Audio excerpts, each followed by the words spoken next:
মেসিকে জড়িয়ে ধরে বলছিলেন আর্জেন্টিনা কোচ। লিওনেল মেসির দুর্দান্ত হ্যাটট্রিক আলজেরিয়াকে ৩-০ গোলে হারিয়ে বিশ্বকাপ অভিযান শুরু করেছে আর্জেন্টিনা। ম্যাচ শেষে আবেগপ্রবল হয়ে আর্জেন্টিনা কোচ লিওনেল স্কলোনি মেসিকে জড়িয়ে ধরে বলেন, আমি তাকে কতটা ভালোবাসি সেটা বলেছি।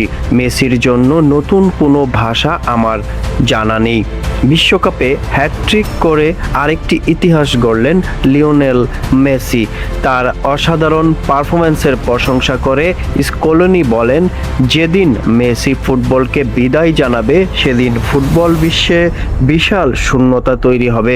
এখন আমাদের কাজ হলো তার খেলা উপভোগ করা। বিশ্বকাপে ইতিহাসে 16 গোল করে জার্মান কিংবদন্তি মাইক্রোলেস কেলসি এর রেকর্ডও স্পর্শ করেছেন মেসি। তবে স্কলোনির মতে গত 2 দশক ধরে মেসি এখন অসাধারণ পারফরম্যান্স করেই আসছেন। যদি ৩-০ গোলের জয় এসেছে, তবু কোচের মতে ম্যাচটি মোটেও সহজ ছিল না। আলজেরিয়ার কঠিন প্রতিরোধ গড়ে তুলেছিল, তবে শেষ পর্যন্ত মেসির জাদুতেই জয় নিশ্চিত করে আর্জেন্টিনা।